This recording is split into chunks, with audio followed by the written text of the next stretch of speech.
มันมาออกจุ่มนี้จุ่มเดียวมาพี่น้องมาเบิ่งสองเถาเพิ่นเอาปลาขอนมาจะละไปเอาปลาขอนมาจะละไปเอาปลาขอนปู่ได้ถามให้บอกจังซี่เด้อขอนคักบ่ขอนคักขอนแน่จัดจ้ะแก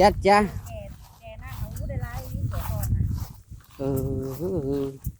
แกก่อนได้เป็นโลผมก็จักยกในหูวะน่ะสวัสดีครับพี่น้อง ปลาเค็งปลาคอปลาคอปลาเค็ง สวัสดีบ่ถึกทางเนาะ สวัสดีบ่ถึงทาง ที่ไปใช้เตรียมโตเนี่ยนะ มานี่แหละมาแต่ปักซ่องเรานี่ ลุงพรกำลังจกลุงพรจกท้าไว้แน่แต่งโตยังแต่งโตเฮิงแต่ ปลาเค็งกับปลาคอน้อยเอาอันนั้นแหละก็เอาขึ้นไปปล่อยใส่น้องไว้พี่น้อง ไป เอ้ ปล่อยมันบ่นี่ แม่น มันยังน้อยเด้โอ้ยปลาดุกน้อยเด้อเบิ่งนี่ตัวบ่ เศร้านะแห้งเป็นตาสะอ่อน บ่ได้ใส่ถุงมือน่ะไอ้พร จะเทลงปล่อยแล้วแม่ เท่แล้วอย่างมันตายพูดได้หลายดีธรรมชา แม่ ติ นบ่ เอาใจได้ พวกแกแต่ได้ยังอยู่เนี่ยแกถาดนะยังโยๆอยู่นะว่าให้เก็บลงมาเอา เป็นยังแต่งตัวอยู่ชิป ไม่ฮู้นะปีนี้พัดเอาคือในนาคอยพัดมันทันแห้งบ่จัก มันทันว่าหลายอยู่เราอ่ะ มันบ่ทันแห้ง โอ้นี่พี่น้อง ขนาดบ่ทันได้เอาไปแล้วได้นี่ อันนี้ยังบ่ขอนเนาะ กับอยู่หน้าโต้งพุ่นแหละ ไก่ก็พอ ไก่แล้วแห้งก็เอาขึ้นมา วานในป่า ไก่แล้วว่าแห้งลงไปเอาขึ้นมา แล้วจังว่าโทรเอิ้นอันเกียบมันลงไป ยังเทศยังทาปากอยู่อีเท้าคือมาแหมแต่บอกบุ้ยฝุ่นปลาดุก ไปดิพี่ ป น้อ ลาง ดุกระวังวิ่งเด้อพะโยชอน แล้วก็จังว่าน่ะมีแห้งเลย มื้อนี้พรบ่ได้ออกมาบ่ เพิ่นว่ามื้นเพิ่นว่า เออ เพิ่นว่าไว้แต่วันนี่ มันบ่ปากมือเจ้าบ่ถุงมือก็บ่ใส่ถุงมือนั่นน่ะนะ บ่ได้ให้เกียบเอาทงมื้อ มีปีนั่นน่ะไปจกกับเลียวแล้วอุ้ยหูละ30ชาวกว่าโตปลาดุกน้อยนะ จำออก อันนี้เฉพาะแจนี่บ่ตัวนี้นะ แค่นี้น้ำมันแห้งเนาะตอนมันมา เล่นนี่ปลาดุก ลูกเนาะ เขานี่เล่นนี่บ่ลั่น โอ้ยเนาะลูกมันกำลังอันนี้นี่ได้ปลาดุกนะปลาดุกโอ้ยเจ้าเห็นเสร็จมาว่าสิไปใส่สองเถาเพิ่นว่า มาด้วยปลาขอนพี่ จักให้มันถ้าปากอยู่หั่นแล้วมันปากใหญ่ซำได้เดี๋ยวนี้นะ โคตรเอาปะ จักโจกเด้อเขาก็จักโจกให้เถาลงมาก็ หัวลมออกแล้วพี่น้องเอ้ยหัวลมออกแล้วสบายดีเด้อพี่น้องกองปลายเบิดสู่ทุกคนพี่น้องสิมาหาปลาขอนกับน้าสาวกับเบื่อยบัวลุงพรมื้อนี้พี่น้อง ซอยชีวิตป่าเว้าง่ายๆกัน เฮาบ่ได้เอาไปกินเด้อเฮาเอาไปแล้วก็ไปปล่อยลงน้องต่อหั่นนะ น้ำเป็นคนตายมาแล้วบ่เขาบ่เอาแล้วบาบารี่บาบาเฮน่ะมันเลี้ยงยากเขาเลี้ยงบ่เป็น สะอ้อนเขาเราได้ออกเบิดล่ะถอกเบิดแล้วเขาเราหอมได้หายสิไปเอาให้ใดต่อ บัดโตห้องเอาน้ำเจี๊ยบผัดเล่นน้ำแช่ๆอยู่อ๋ออีกแล้วเมื่อยสิทาเสื้อเป็ดหน้าขาวนี่เลย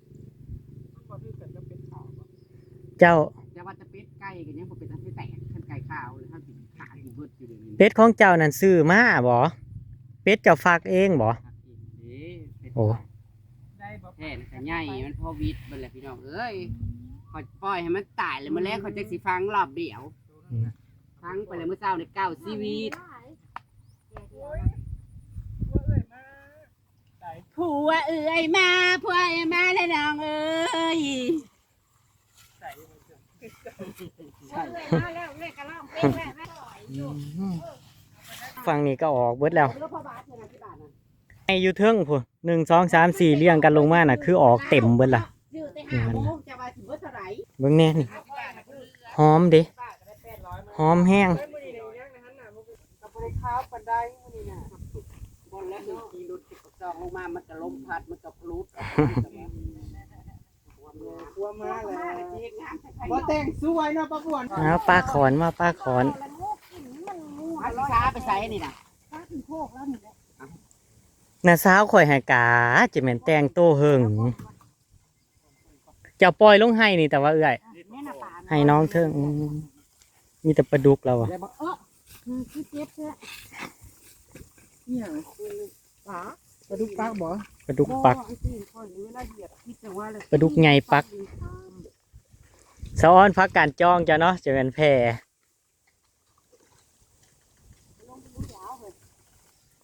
สาขึ้นทางใด ปลาลุกบ่รักหันเลยบอกแล้ว ลุยมื้อนี้ลุยปลาขอนม่วนๆกันจ้า ข่อยสิส่วนเจ้าไปคุดจิรออยู่นี่ข่อยเตรียม ไปได้เบิดคลุงพรไม่แห้งแล้วปลาขอน มีแห้งอยู่อ้าย ว่าบ่ให้เราไปเด้ โอ้ ก่อนนะ มันก็บ่มีแนวห่วงแน่ล่ะเด้ นอน น้องนี่เขาบายบุจิรอนะ ตากแดดตากน้ายเนาะมันวิ่งเวียนศีรษะหน้ามืดจะไล่ เป็นอะไรแล้วเป็นอะไร ไขมันเฮ้ย ไอ้มันแม่น มันแล่นพวกอยู่ผิดซะแล้ว โอ้มันแล่นกุ๊กอยู่ อะไร แล้ว มันมาอู้พวกนี้น่ะปลาดุกน้อยนะ ปลาไหล ฉลาดปลาดุกน้อยเนาะ มีแต่ปลาดุกน้อยมันลงจากน้องครับลงจากไห้นี่แหละนี่ น้องมา ลงจากน้องอยู่เทิง เดินเฮ็ดดีๆก็เขาเอ้ยมึงงามยากแค่เดียวนี้ เจ้าก็ก่อขึ้นตี้ส่งนะ จะเห็นขาขาวแต่ว่า เอา โลโล อีแม่บอกว่า เป็นได้เฮ้ยไปเที่ยวอันเมืองนอกเมืองนามาน่ะ เมืองนอกไสห้ามบ่ได้ไป ลงเพ่ ห้ามบ่ได้ลงห้ามไปเฝ้าเพื่อน เฮ็ดปลาดุกเลยผู้ โอ้ปลาดุกขึ้นแล้ว ไล่ นั่นปลาดุกน้อย ปลาดุกน้อยนี่เรา แล้วจะเอาปล่อยพวกน้องหน้านี่ มันไปเดียวครับมันตกนะ เอาไปปล่อยลงคืน แค่บ่อยู่อยู่เลยพ่อ อยู่เราใส่ตานางอยู่มันสิบื้นขึ้นทางใด เนี่ยมันก็แบบไปขนาดละปล่อย ปูน สาธุแล้ว มีแต่ปลาดุกน้อย ขนาดน้ำ โบ บ่ทันแห้งเลยนี่ โบอะไรมาในน้ำ ไปเม็ดไปเม็ด โอ้นี่พี่น้อง เก็บตึกแหก่อนนะ เห็นอยู่อุ้ยหลายอยู่เลยพี่น้อง ค่อย ห ว่า ลาย มัน อยู่ สิฮอดอยู่แล้วทำแตกกัน แชร์ได้แต่ หลายอยู่ เอาปลาคอนเลยนะ ก็เฮ็ดเลยเฮ็ดปลาดุกปลาทีสิ มันก็ตัวใหญ่อยู่เลย ใหญ่เต็มที่ ตัวใหญ่อยู่ พูดมันปืนอยู่ทั้งน้ำ มึงเดี๋ยวไปแล้วน้ำลงเบิดมันกา เฮ้ยอย่าคือคักแล้วเฮ้ยข่าวแล้วนะ มื้อเช้านี่ลุงพรเอาม่วนลี งามอีหลีเขาปีนี่เขาไอ้บัวน่ะ นี่พอ ลงมากินกับจำมะคุ้ง อย่าง กับปูน้อย เก็บเอานะแม่ เอาไปสู่ ข่อยสิส่วนเจ้ากินตำบักหุ่งอยู่มึง มีหาดต่ำมาอีกบ่ บ่ดูว่าคือหลายแท้บ่ มันหูจักว่าน้ำขึ้นนึง ปลาดุกน้อย บ่ดูหน่อยหลายคัก อันเด้ลงมาอีกแล้ว จะเป้งแล้วบ่เจ้าก้อยกล้วยคองมาแล้วบ่กล้วยคองมันไหลลุยลงมาโลด ดูดิเจ้าโจ้ กระแดดอยู่เลยนะ จุกบ่ถึงมันยังอยู่เลิก ปลาทอดอยู่เลยนะ มันเข้าในหั่นแหละ อยู่น้ำหูหั่นแหล้วเนาะ มันเข่าหู เตรียมก้นนะมันแข็ง ก็ว่าป้าทุกคนเฮ็ดยังได้ป่ะเลยว่าไปหานางหลีมันปลาบัว แม่นเย็น คิดว่าไปสู่ไม่นั่งตุยไปหาเห็ด โอ้ยเฮ็ดยังออกเลย เอา ๆเฮ็ดปวกคาน อุ้ยก็ได้แต่เจ้าได้เลย ทุกคนไปมันเรื่องกันหนาวเห็ดพวกพัน น้ำมันหอดพุ่นบ่ ไปแล้ว โอ้ยลงแล้ว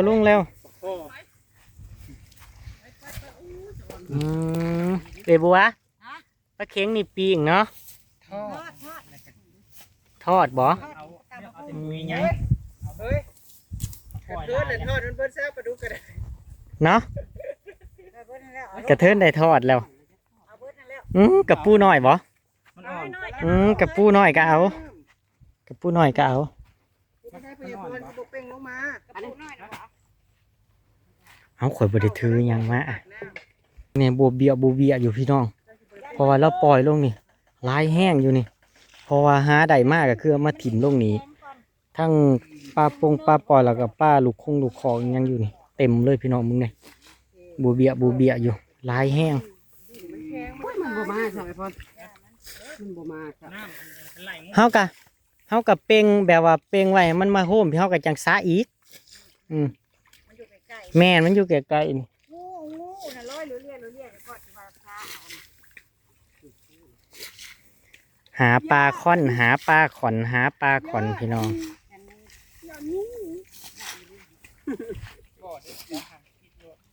มันคิดว่าเฮาถิ่มว่าหาเนี่ยมันบ่มันคือขึ้นมาแบบ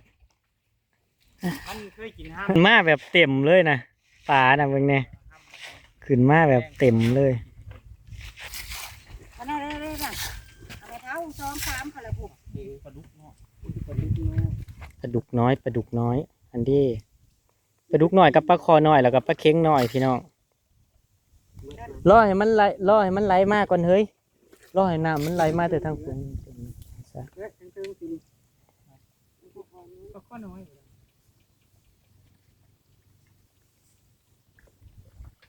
สวยหมอง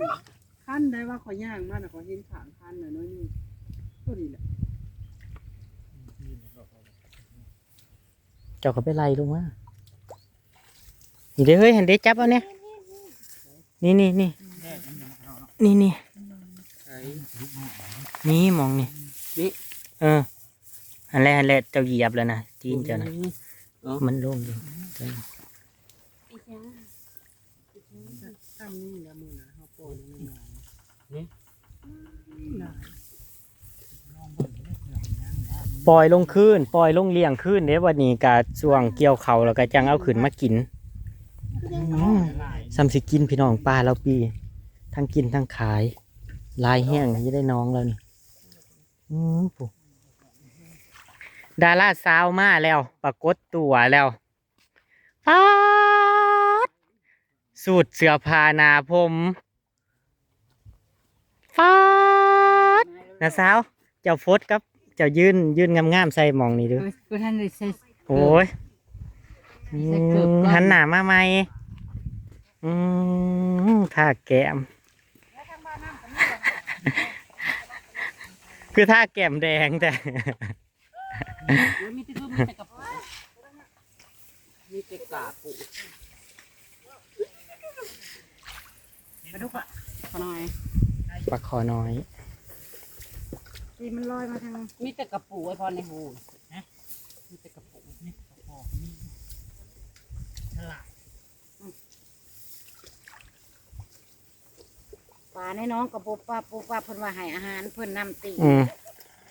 มือแรกจังซ้าไหม เพราะว่าให้น้ำมันลงมาหงบอลเดียว มันไหลลง ทางนั้นมีแต่ปลาดุกบ่ทางนั้นน่ะอีกจัก2 มื้อนี่แถวคอกนี่นะมันสิขอนน่ะถ้าเบิ่งเด้อ เข้ากับมือแรกไปหาเบิ่งอยู่ในหน้า ยัง มาดู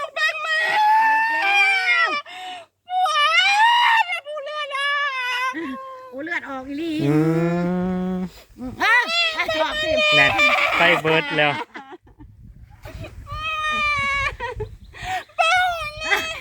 เฮ้ยอ่อนเป้านั่นแน่พี่โอ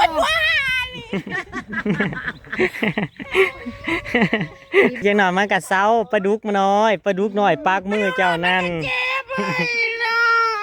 มันตัวน้อยมันบ่เจ็บดอกเฮ้ยอดเอาจะเป็นเบงามโอ้ยจะเป็นเบงามโอ้แพงเด้แพงเด้อีนางแพงเด้อดเอา มาเอา ปลาดุกปักมือบัดป้าที่เก็บได้กัไปเบิดอยู่ในกะกูทองติมเบิดแล้วเหลือแต่กูเป่า ดอกมือเด้อ มันปวดอยู่ตัวน้อยๆนั่น ปวดนั่นแหละ ยามมุ่งมันได้ข่าวว่าเขา ตกน้ำ เอาเปียกบัดนี้เอาเปียกเปียก ล่างน้อ นี่ ง เทนเน่นี่คือปวดแท้น้อยเดียวนึงก้อยใช่นะ เฮ้ยเบาน้ำเห็นปลาซิวอยู่เอาขี่ปลาซิวมาใส่กับเกลือเฮ้ยย่างไปเอาเกลือใส่หมักนาวกับเกลือลืมไปใส่อยู่ในเทียงนั่น บ่ เอา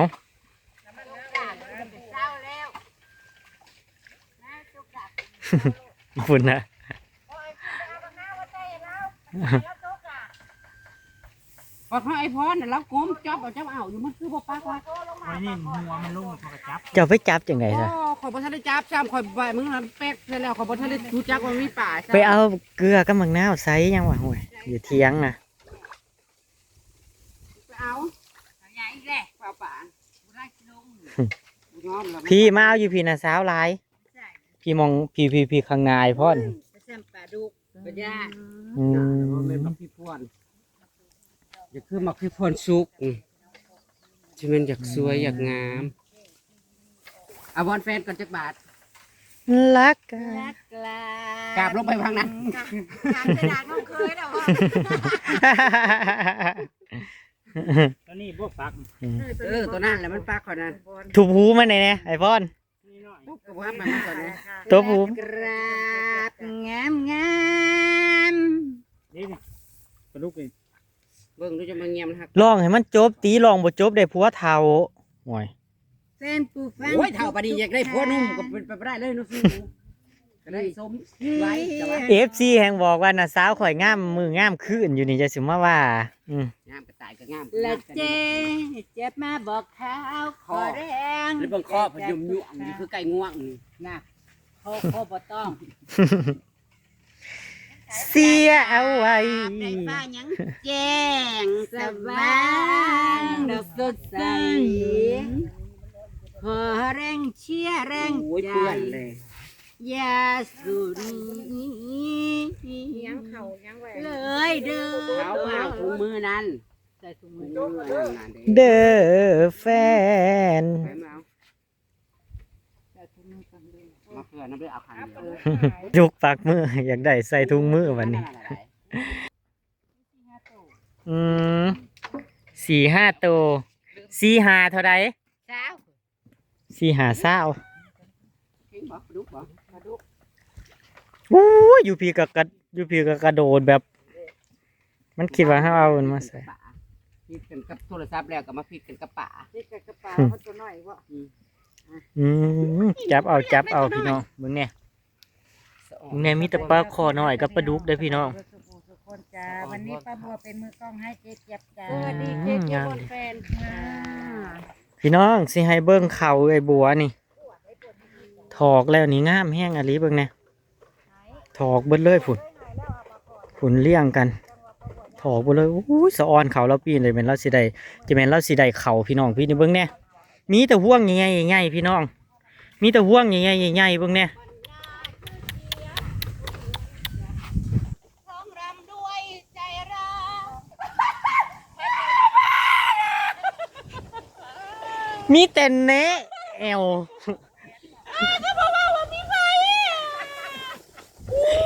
ปลาดุก มาฮีคอยไปดึงพุด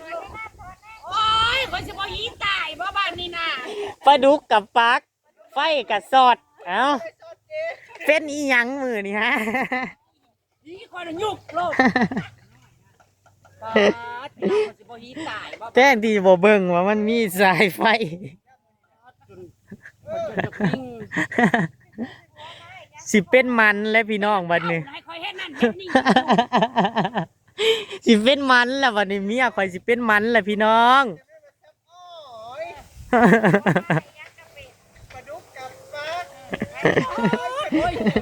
พี่ฮอดแอวพี่ มันจึกแห้งบ่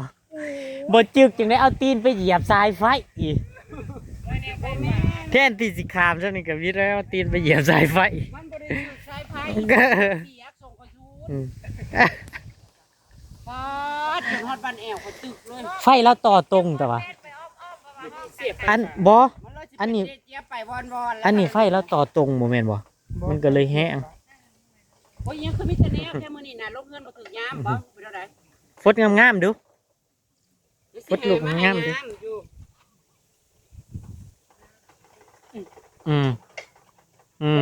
เอาเฮ็ดปากจูเขาไว้จูอีก จูขึ้นเต็มดีบ่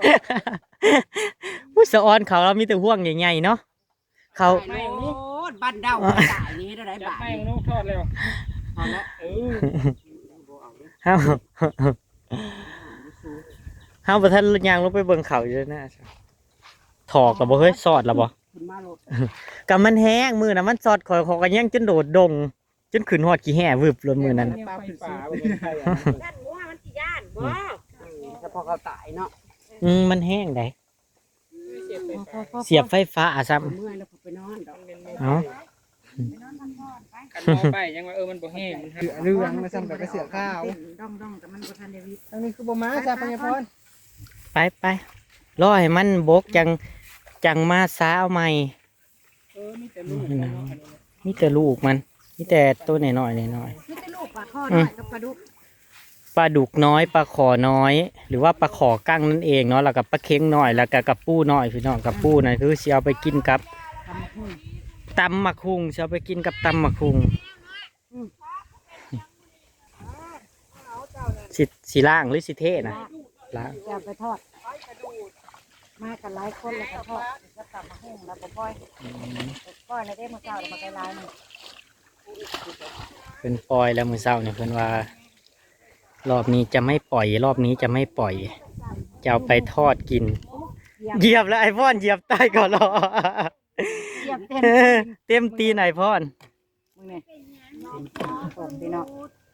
อืม บ่ได้ธรรมดาได้ป่านะ โอ้ยงามเด้ ขนาดเฮาเอาไปทันเบิดได้นี่น่ะ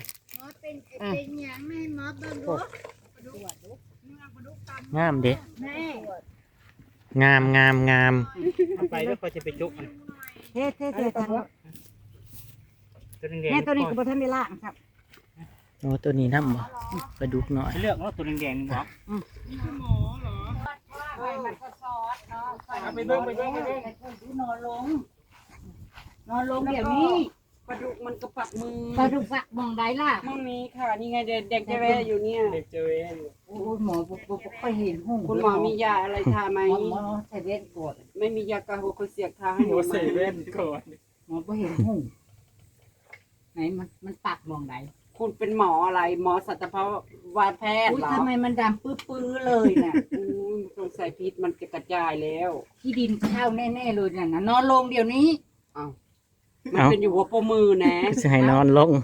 บ่ให้รักษาบ่ แล้วก็ไฟน่ะมันซอส ซอดมองได้ มันซ แล้ อ ว สตั้งแต่หัวโปรตีนน่ะ มัน ดูสิตั้งแต่หัวโปรตีนหนูนี่ เป็นยังไง แล้วก็ขึ้นมาฮอดอวัยวะเพศหนูน่ะตึ๊บเลยฮอดมดลูกกึกเลยน่ะ มันมึนจวดเลยบอก มึนตึ๊บเลยสนใจ แล้ แล้ว ว น นู อน ระ ล ยะ งเดี๋ยวนี้บ่ทอดเป็นมันแล้วบอกเนาะในความรู้หันเบิ่ง เกิดเรื่องใหญ่แล้วนี่นะสู้ กระดูกมันหมอเคยรอดแล้วหมอน่ะมันลูกมันก็ย่อนมันเติมแพงเอาจริง หมอน่ะก็ได้ได้ ปึดเลยนะ สงสัยคอยยันบันดาวคอยใส่งานไม่ได้แล้ว เบิ่งใช้เบิ่งกันพลิกไปเบิ่ง เนี่ยมองเนี้ย นี่บ่โอ้ยมือเบื้องนั้นมา มือปืนนั้น เกือบเหยียบขี้ไก่บ่จักเพิ่งได้เห็นแต่ห้อยเกือบ ฉันว่าพอแล้วแหละ การุนอีกแล้ว หมออะไรใครยังคุณเป็นหมออะไร หมอ รักษาคนนี่แหละ รักษาคนนี่คนเป็นโรคหรือว่าคนเป็นปีเป็นปอ รั ด กษามาหลายคนแล้ว ไม่เคย รอดทุกคน ตายทุกคน หาต้มมึงไม่เอาแล้วค่อยคือจะเศร้าแล้วแหละ สาวแล้วบอก ก็นอนพักผ่อน ให้เบิ่งแต่มือน่ะ สั่นได้ดอกอยู่ มันยังเก็บอยู่บอก มันก็ปนตุ๊บตุ๊บโอ้ยอะไรนะคุณหมอ จ้า สกปรกโสโครก โอ้ โอ้ย โบราณพูดว่าถ้าปลา โอ้ ดุก ยแพทย์แผนไหนคะ โบราณบอกว่า แม่จะได้จะเอาขี้ด้านมาใส่บ้า ใส่สาว ติดเชื้อโรค เอาเสื้อ ไปรถ หมอเรียนมา ไปรถจะไปฮักษาหมาที่ไหนก็ไปไม่เอา ไปงุ่มป้าพูนหมอ เจ้าน่ะไปงุ่มป่าพูน คุณหมออย่ามายืนให้ผีหย่อนอยู่นี่ฉันเห็นฉันอันเหยือง อาจารย์เอาเหงื่อคืออย่าง ไอเหยืองหีหมอน่ะ หมอบ่ได้มีหี ทำไมมี เข้าไปเลย นวดหมอน่ะยำยางไปนะหนูไปขวัญแล้วหนูจะไม่ ๆแส ทำ ดงว่าสาวแล้วได้นี่เนาะ เศร้าแล้วหนูเห็นหีหมอหนูยาน ไปหมอเป็นหมอป่า ฮีกูนี่ อันน่ะสาวฟดดีๆฟดดี แน่จริงมึงยิงรถมึงยิงรถมึงเก่งจริงมึง เฮ้ย ยิงรถ ๆพ่อใหญ่ก็ไม่ใหญ่ พ่อใหญ่ก็ไม่ใหญ่บอกว่าอีห่าแล้วสิว่าแล้ว ลืมตัว ลงน่ะมันทานแน่แล้วสิจะกินหยัง โอ้ย น่ะสาวฟรีนี่เฮ็ดเนาะ ห่อข่าวปีนี้อยากกินหยังออกมาดู ญาติมึงเหรอ เราว่าอยากกินหยังเราอยากกินหยัง โอ้ยบ่มีก็สิไปเซ็นเอาดอก เราอยากกินหมูกระทะบ่จัก อาหารทะเลว่ะจ้ะ หมูกระทะอะนะเอาแม่นติ กินอาหารทะเลว่ะจ้ะจะไปเอามาติใส่เนา ปลากระ ะ ป๋องเหรอ ฮะ ปลากระป๋องบ่ ปลากระป๋องบ่ บ่เอาเลยแหละ เพราะมันบ่มีกลางว่ะ ปลาทูน่าไหม เราอยากกินแซลมอนบ่จัก ปลาทูน่าไหม เนื้อย่างเกาหลี ไปจ้าพี่น้องอำลาพัดจากพี่น้อง อยากกินเดี๋ยวนี้ ตามคลิปหน้าเด้อพี่น้องเด้อบุญขอบคุณที่เขามารับส้มเด้อพี่น้อง ฝากดูโฆษณาในอยเด้อพี่น้องเอ้ยตามคลิปหน้าพี่น้องสวัสดีครับผม สบายดีเด้อ